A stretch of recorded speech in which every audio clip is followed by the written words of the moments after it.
দেশে একটা নিউজ দেখলাম, বলতেছে দাদা বাংলাদেশে তো পেঁয়াজ নিচ্ছে না, বড্ড কষ্টে আছি দাদা, পেঁয়াজের দাম পাচ্ছি না দাদা গোরে, কষ্টে আসি রে। ঠিক না বেঠে? আমি বললাম দাদা কাইন্দে কোনো লাভ নাই, কাদাকাটি করি আমাদের মন নরম হবে না, কারণ তোমরা অ্যাকশন নিবা, তোমাদের ওই পেঁয়াজ আমরা খাবো না। আর আমাদের যে নেত্রী, সেই নেত্রী আমাদের দেশে পেঁয়াজ দিয়ে রান্না, কেমন পেঁয়াজ ছাড়া রান্না কেমনে করা লাগে সেইটা শিখাই তারপর ওই পারে গেছে। ঠিক না বেটে? পেঁয়াজ ছাড়া রান্না কেমনে করা লাগে সেইটা আমাদের শিখাইছে রে। তোমাদের দেশে আছে, দয়া করে সামনে আইনো না। যদি তোমাদের দেশে সেই রান্নার টিপসটা শিখাই দেয়, তাইলে কিন্তু তোমাদের দেশেও পেঁয়াজ চলবে না রে। ঠিক না বেঠে? যা দাদা দাম পাচ্ছ ওই দামে খুশি থাকো, তা না হলে সমস্যায় পড়ে যাবা। ঠিক না বেটে? ভাইয়েরা আমার, কত কথা তো মন বলে কথা কি শুনতে রাজি আছেন আপনারা? পাগল কানকের। আমি তো হইলো ছোট বক্তা, আমার তো ওইভাবে, আমি তো অত ভালো বক্তাও না, বক্তা যেটা সেটা আসতেছে ইনশাআল্লাহ। বলেন কি আল্লাহ? ইনশাআল্লাহ। ওইটার ওয়াজ শুনতে হবে কুপাকুপি করি, আল্লাহ কবুল করুন, বলেন আমিন।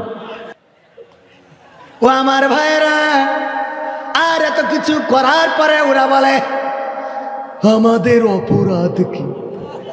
অপরাধ দেখো না, আমার আবু সাইদ কি অপরাধ ছিল? বুকটা পেতে দিল মায়ের সন্তান, লেখাপড়া করে কর্মের জন্য, চাকরির জন্য, কোটা বৈষম্যের জন্য রাজপথে দাঁড়ালো।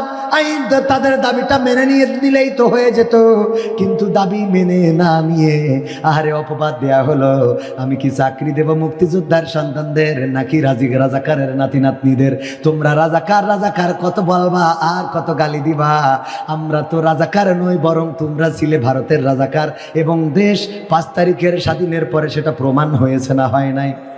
আমরা যদি রাজাকার হইতাম, আমরা যদি পাকিস্তানের রাজাকার হইতাম, তাইলে 71-এর পরে আমরা পাকিস্তানে চলে যেতাম। যারা দাদার দেশের রাজাকার একটাও এই দেশে নাই, বলেন ঠিক কিনা? সুতরাং প্রমাণ করে দিয়েছ আমরা নই। আমরা রক্ত দিয়ে মানচিত্র রক্ষা করব, আমরা জীবন দিয়ে মানচিত্র রক্ষা করব। এই বাংলাদেশের 1 ইঞ্চি জমিন আমরা দাদাদের হাতে নয়, আমেরিকানদের হাতেও ছেড়ে দিতে রাজি নই। ঠিক না বেঠে? দেশের স্বাধীনতা সার্বভৌমত্ব রক্ষায় এই বাংলাদেশে রক্ত দিয়েছে আলেমরাই বেশি, রক্ত দিয়েছে মুসলমানেরাই। কোন রাম, কোন বাম, কোন নাস্তিক, কোন মুরতাদ, কোন শাহবাগীরা রক্ত দেয় নাই, বলেন ঠিক কিনা? আলেমরা এসে রাজপথে দাঁড়িয়েছে, নামাজিরাই শহীদ হয়েছে। 71-এ যদি যুদ্ধের কথা বলেন, বীর শ্রেষ্ঠ যারা তারা সব মুসলমানের সন্তান। ঠিক না বেটা? বীর শ্রেষ্ঠ যারা সব মুসলমানের সন্তান। রক্ত দিল মুসলমানেরা 52-তে ভাষার আন্দোলনে। সালাম, রফিক, শফিক, জব্বার, বরকত, একটাও হরে কৃষ্ণ, শ্রীকৃষ্ণ, দিলীপ কুমার একটাও নাই। সব মুসলমান না হিন্দু? সব মুসলমান। আবার 24-এ এসে রক্ত দিল মুসলমানেরা। আমার আবু সাইদ শান্ত মুগ্ধ রক্ত দিল, জীবন দিল, শহীদ হলো এই বাংলাদেশে শাপলা চত্বরে আমার হেফাজতে ইসলাম।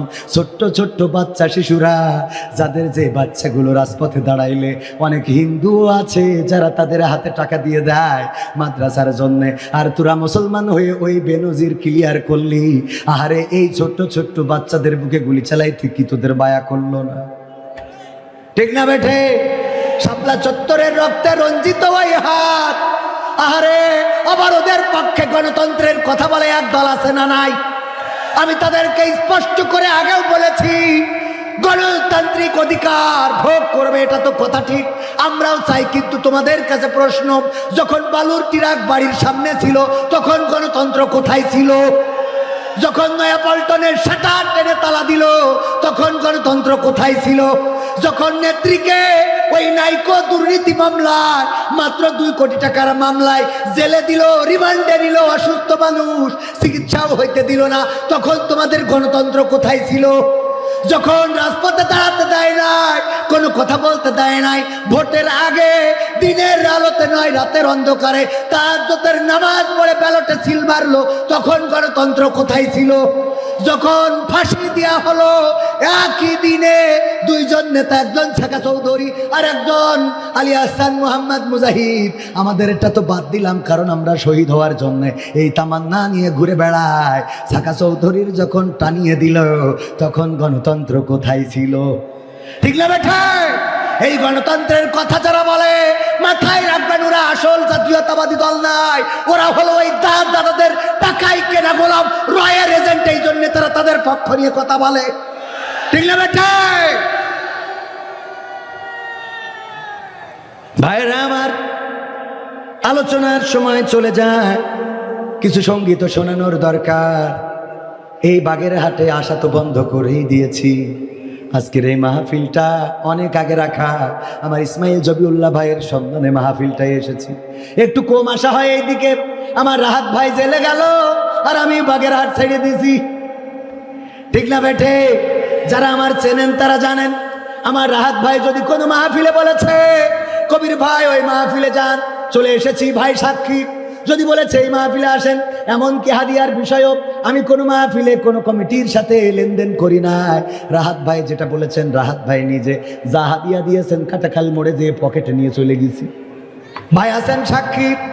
এই রাহাত ভাই যখন জেলে গেল, তারপরে আমিও বাগেরহাট ছেড়ে দিলাম। কলিজার মানুষ না থাকলে মনটায় কষ্ট লাগে না? লাগে না? মনটাই কষ্ট লাগে। ভালোবাসার মানুষ, আরে আমরা আমাদের কোনো দল নাই। গাছের ওই ফাঁক দিয়ে একটু জুতা কি থেকে গেল, কাপড় থেকে গেল। কেমন? ওই যে উদাহরণ দিতে যে বলছিলাম, ভাবির সাথে দেওরের সম্পর্ক, রাত ৩টার সময় উঠে গিয়েছে ভাবির ঘরে। এটা দেখার পরে গ্রামের লোক যেহেতু ওইটারে আঞ্চলিক ভাষায় বলে তাগে বাগে ছিল, অপেক্ষায় ছিল ধরার জন্যে, চলে গেল ভাবির ঘরে ধরার জন্যে।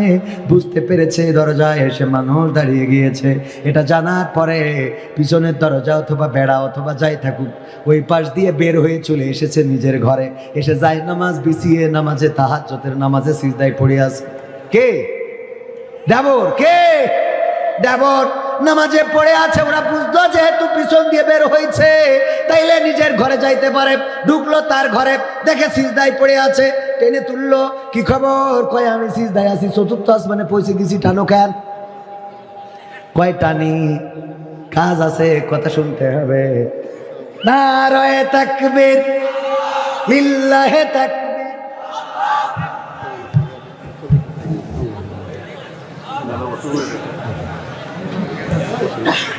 একটু চেয়ার। আপনারা খুশি তো? রাহাত ভাইয়ের আগমন মাহফিলের পক্ষ থেকে লিল্লাহি তাকবীর, নারায়ে তাকবীর। ওগো আমার ভাইয়েরা, তাইলে কি হলো? তাহাজ্জুদের বিছানায় যাই নামাজে টেনে তুলে বলল, গোঠো একটু কথা আছে। কয় আমি তো সিজদায় পড়ি, চতুর্থ আসমানে পৌঁছে গেছি। টানো কেন? কয় টানলাম এই জন্য তোমার সাথে কথা আছে। কয় নামাজের সময় ডিস্টার্ব করতে নাই, আল্লাহর সাথে ধ্যানে মগ্ন। কয় ধ্যানে মগ্ন ভালো কথা, তুই তো পরহেজগার পীর ওলিয়া উলিয়া ওলিয়া উলিয়ার পর্যায়ে পৌঁছে গেছিস, এতে আমাদের কোনো সন্দেহ নাই। কিন্তু তোর জুতো জোড়াটা ভাবির খাটের নিচেই কেন? কথা কি বোঝা গেছে? নিদর্শন কিছু রেখে যায়, পাপ যখন পূর্ণ হয়ে যায় নিদর্শন রাখে না? রাখে না? তখন মনে করে দাড়ি কাটলে মনে হয় রক্ষা হবে। দেখেছেন না? দেখেন না? মনে করে দাড়ি কাটলে রক্ষা হবে। আর কালামানিক মনে করলো দাড়ি রাখলে মনে হয় রক্ষা হবে। একটা কাটে আর একটা রাখে। ঠিক না বেঠে? কিন্তু আল্লাহ যখন রক্ষা করতে চান না, তখন এমন কিছু হয়ে যায় যে নৌকায়, যেই নৌকা নূহ নবীর কিস্তি 16টা বছর রক্ষা করেছে, সেই নৌকায় উঠে আবার ধর্মের বাবা ধরা খেয়েছে না? খায় নাই? খেয়েছে। নৌকা পার হইতে গেল, আমার কালামানিক্কা বিসি পর্যন্ত হারাইছে না? হারায় নাই? সব হারালো। ওগো আমার ভাইয়েরা, এই জন্য মাথায় রাখতে হবে, আল্লাহ রাব্বুল আলামিনের কাছে যদি মাথা নত না করেন, আল্লাহ রাব্বুল আলামিন বেইজ্জতি করতেও পারেন, আবার ইজ্জতও দিতে পারে না? পারে না? ইজ্জত দেওয়ার মালিক কে? আল্লামা সাইদির বাড়িতে কোনোদিন বুলডোজার চলেছে? আল্লামা সাঈদী কবরে শুয়েছেন। এই মানুষটার 13টা বছর কারাগারে রাখলো। এই 13টা বছরের মধ্যে মুক্তি দিল না, মানসিক নির্যাতন করেছে, পরিবারের সাথে ভালো করে কথা বলতে দেয় নাই, দেখা করতে দেয় নাই, পরিবারের কাছে মন খুলে কথা বলতে দেয় নাই। এমনকি 13টা বছর পরে মানুষটারে আবার নিয়ে গেল জেলখানা থেকে হাসপাতাল, ইনজেকশন পুশ করলো, শহীদ করে দিল। তারপরে কি করলো ভাইরা আমার, এরপরে এই মানুষটারে শহীদ করেই ক্ষান্ত হয় নাই। 2টা সন্তান, কলিজার টুকরা সন্তানেরা যে হাসপাতালে অপেক্ষমান, একটু বাবার সাথে কথা বলতে চায়, অসুস্থ, হাসপাতালে নিয়ে আসা হয়েছে। এই মানুষটার সাথে দেখাও করতে দিল না, কথাও বলতে দিল না, আপনজনদের সাথে একটু মনের কথাটাও বলে যেতে পারলো না। ফাঁসির কাস্টে যারা ঝুলেছে তাদের তো অন্তত সুযোগ দেওয়া হয়েছে পরিবারের সাথে দেখা করার জন্য। দিয়েছে না, দেয় নাই? পরিবারের সাথে দেখা করার সুযোগ দেওয়া হয়েছে। 1 ঘন্টা 2টা ঘন্টা পরিবারের সাথে মনের কথাগুলো বলেছেন। আল্লামা মতিউর রহমান নিজামী রাহিমাহুল্লাহ তিনি সন্তানদেরকে বলেছিলেন, ওগো কলিজার টুকরারা, বলো আমি ফাঁসির কাস্টে কি আমার লুঙ্গি পরে যাব নাকি পায়জামা পরে যাব? কে যাবে সাথে আমার দাফন করার জন্য? কে যাবে? তোমাদের মাকে সাথে নিয়ে যেও না, এই পথ ক্লান্ত হয়ে পড়বে, অসুস্থ হয়ে পড়বে। মনের কথাগুলো বলার সুযোগ পেয়েছেন। আর আমাদের কোরআনের পাখি আল্লামা দিলওয়ার হুসাইন সাঈদীকে এমন সুযোগটাও দেয়া হয় নাই, বলেন ঠিক কিনা? এখানেই শেষ নয়। আমি হাদিসে পড়েছি, আপনারাও জানেন, বিশ্বনবী বলেছেন মৃত্যুর পরে ওই ব্যক্তি, মরা মানুষটা তার পরিবারের পরে হক রেখে যায় কয়টা? 4টা। কয়টা? 1 নম্বর হক হলো, যেই মানুষটা মারা যাবে, আমার রাহাত ভাই যদি ইন্তেকাল করেন, পরিবারের পরে তার 4টা হক থাকবে। মনে থাকবে কথাটা? 4টা হক থাকবে। 1 নম্বর হক হলো ওই মানুষটা মারা যাওয়ার পরে খুব দ্রুত, অতি তাড়াতাড়ি তার দাফন কাফনের ব্যবস্থা করা।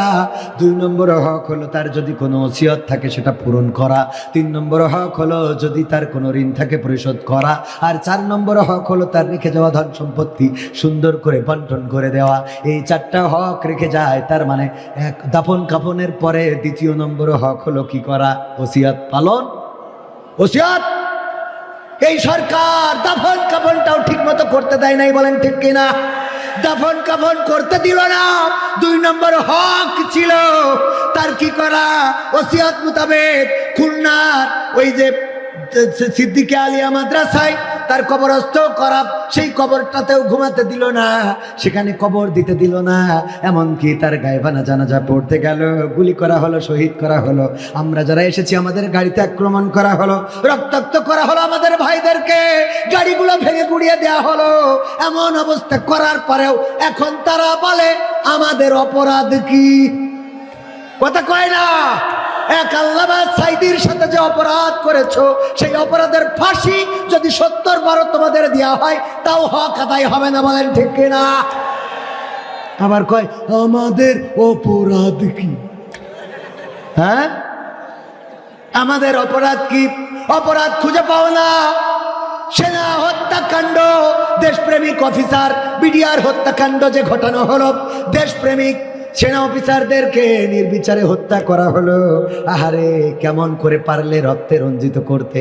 তারপরে তোমরা এখানেই ক্ষান্ত হও নাই। ইসলামী আন্দোলনের নেতাকর্মী, এখানে আমি কোনো দলের হয়ে আসি নাই, দলের কথা বলা আমার মুখ্য উদ্দেশ্য নয়। আমি আপনাদের একটা মানুষ হিসাবে পরিচয় করিয়ে দিতে চাই। আমার রাহাত ভাই কোন অপরাধের কারণে মাঝখানে মেশিন এক কান দিয়ে ধরিয়ে দেওয়া হলো? অস্ত্র মামলায় জেল খাটা লেগেছে না লাগে নাই? আরে, জেলের নির্যাতন, কারারুদ্ধ, কারাবরণ, যেই মানুষেরা অস্ত্র ধরে না। আমি কবির বিন সামাদ মাঝে মাঝে বলে থাকি, আমি কবে মুরগি জবাই দিয়েছি, কবে গরু জবাই দিয়েছি, ছাগল জবাই দিয়েছি, আমার মনে পড়ে না। আমার মনে, কারণ হলো আমার বড্ড মায়া করে, খাইতে অসুবিধা নাই, খাওয়ার সময় খাই, কিন্তু মায়া হয় এই প্রাণীটার এক্ষুনি চোখের সামনে মেরে ফেলবো, কষ্ট লাগে। একটা ব্যাঙ আমার টায়ারের নিচেই পড়ুক, এটাও আমি চাই না। একটা সুসো ইঁদুর, এটাও যেন আমাদের ট্রাকের, আমাদের বাসের, আমাদের এই যে গাড়ির, আমার প্রাইভেটের তলে পড়ে মারা যাক, এটা আমরা চাই না। যেই মানুষগুলো আমরা একটা ব্যাঙ মারতে চাই না, একটা ইঁদুর মারতে চাই না, সুসা মারতে চাই না, সেই মানুষগুলোর আবার সামনে অস্ত্র দিয়ে দেয়। এই অস্ত্র চালানো তো দূরের কথা, এই অস্ত্রগুলোর নাম জানাও তো দূরের কথা, চোখের দেখাও কোনোদিন দেখি নাই, বলেন ঠিক কিনা? ঠিক না বেটা? আমাদের অবস্থাটা এমন, আমাদের জিকর কাছে ইসলামী ব্যাংকের সিকিউরিটি বড় একটা মেশিন নিয়ে দাঁড়ায় থাকে। আমি আবার ইসলামী ব্যাংক এজেন্টের প্রোপাইটার। আমার একটা এজেন্ট ব্যাংক আছে, বাংলাদেশ ইসলামী ব্যাংক। 5 তারিখের আগে মানুষ টাকা রাখতে চাইতো না, এরপরে রাখছে। আমার ভাইরা, এই ব্যাংকের প্রোপাইটার হওয়ার কারণে, এজেন্ট ব্যাংকের প্রোপাইটার হওয়ার কারণে মাঝে মাঝে ব্যাংকে যেতে হয়। জরুরি প্রয়োজনে মেশিন নিয়ে একটা দাঁড়ায় থাকে গেটের কাছে। আমি বললাম, এই মেশিন কি নিয়ে দাঁড়ায় থাকেন না, মাঝে মাঝে একটু ফায়ার মায়ার দিয়েছেন। বাংলাদেশে 1952-তে তাওহীদি জনতা রক্ত দিয়েছে। আজকে নাহিদ পদত্যাগ করেছে, দেখেছেন কিনা আপনারা? নাহিদ ইসলাম পদত্যাগ করেছে। তাও হোক, অনেকেই কয় রাজনীতি, নতুন রাজনৈতিক দলে নেতৃত্ব দেওয়ার জন্য পদত্যাগ করেছে। তাও করুক, অন্তত পদত্যাগ তো করেছে। আমাদের দেশে পদত্যাগ করার সংস্কৃতি চালু নেই, ঠিক না বেঠিক? পদত্যাগ, ওর যদি মারিয়েও ফেলে ও মরি যাতে শিকার, কিন্তু পদত্যাগ করতে না। তো আমাদের নাহিদ তো অন্তত পদত্যাগ করে মন্ত্রিত্ব ছেড়ে রাজপথে এসেছে। রাজপথে আসলে জেল জুলুম আছে না নাই? ওয়েলকাম জানাচ্ছি, স্বাগতম জানাচ্ছি যে নাহিদ ইসলাম মন্ত্রিত্বের পদবি ছেড়ে সাধারণ মানুষের কাতারে এসে দাঁড়িয়েছে। সে নিজের রাষ্ট্রের গাড়িগুলো ছেড়ে, পতাকাওয়ালা গাড়ি ছেড়ে সাধারণ গাড়িতে উঠেছে, জনগণের কাতারে দাঁড়িয়েছে। আমরা প্রত্যাশা করি নাহিদ ইসলাম এই বাংলাদেশে আন্দোলনের সময় যেমন নেতৃত্ব দিয়েছে, সুন্দর সুখী সমৃদ্ধশালী একটি বাংলাদেশ গড়ার জন্য নেতৃত্ব দিক। বলেন ঠিক কিনা? কিন্তু যদি দুর্নীতিগ্রস্ত হয়ে পড়ে, যদি দাদাদের কাছে মাথা নত করে ফেলে, তাহলে এমন আন্দোলন, এমন বৈষম্য বিরোধী ছাত্র সংগঠনও আমরা বাংলাদেশে রাখতে চাইব। আমাদের বক্তব্য স্পষ্ট, যারা দেশের পক্ষে, ইসলামের পক্ষে, কোরআনের পক্ষে, আমরা তাদের পক্ষে, ঠিক না বেঠে? হয় না? আর যারা 16টা বছর বাড়াবাড়ি করেছেন তাদেরও বলি, চায়ের দোকানে বিড়িতে নিয়ে কথা বললেন না, চুপ থাকে। কারণ আপনাদের এখন শাস্তি হইল চুপ থাকা, কারণ আগে বড় বড় কথা বলেছেন, পালাবো না, ঠিক না বেঠে? খেলা হবে, মনে আছে না? না, এত বড় বড় কথা বললেন, বলার পরে আবার পালাইছে না পালাই নাই? এমপিরা সব কোথায় গেল? মন্ত্রীরা সব কোথায় গেল? কোথায় কাদের কাকা? তাদের সারা দেশটা এখন লাগে ফাঁকা। পালাবো না, প্রয়োজন হলে ফখরুলের বাসায় গিয়ে উঠব। ঠাকুরগাঁওয়ে বাসা আছে না, জায়গা দেবে? পালাবে না, পালাবে না, যাই না তবু দেখা। পালাবে না, পালাবে না, যাই না তবু দেখা। তাদের সারা দেশটা এখন লাগে ফাঁকা ফাঁকা, ওদের সারা দেশটা এখন লাগে ফাঁকা ফাঁকা। আইন মন্ত্রী আটকে গেল আইনেরই ফাঁকে, দাড়ি ছাড়া দরবেশের ভণ্ড ভণ্ড লাগে, ঠিক না বেটা? আইন মন্ত্রী আটকে গেল আইনেরই ফাঁকে, দাড়ি ছাড়া দরবেশের ভণ্ড ভণ্ড লাগে। শুনছি কত নেতা নেত্রী খাইতেছে ভাই ডান্ডা, বিচারপতি কালামানিকের ফাটিয়েছে আন্ডা। পলকের ঝলক গেল, পলকের ঝলক গেল থামিয়ে নেটের চাকা। তাদের সারা দেশটা এখন লাগে ফাঁকা ফাঁকা, ওদের সারা দেশটা এখন লাগে ফাঁকা ফাঁকা। কই গেল সেই সংসদেতে মমতাজের গান? কোথায় গেল হজরত বলা শামীম ওসমান? কই গেল সেই সংসদেতে মমতাজের গান? কোথায় গেল হজরত বলা শামীম ওসমান? ইনুমে নন্দীপু মনি আছে কারাগারে, বাপ করিলেও পাপ কখনো ছাড়ে কি আর তারে। কোথায় গেল স্পিকারের, কোথায় গেল স্পিকারের দৃষ্টি আঁকা বাঁকা? ওদের সারা দেশটা এখন লাগে ফাঁকা ফাঁকা, তাদের সারা দেশটা এখন লাগে ফাঁকা ফাঁকা।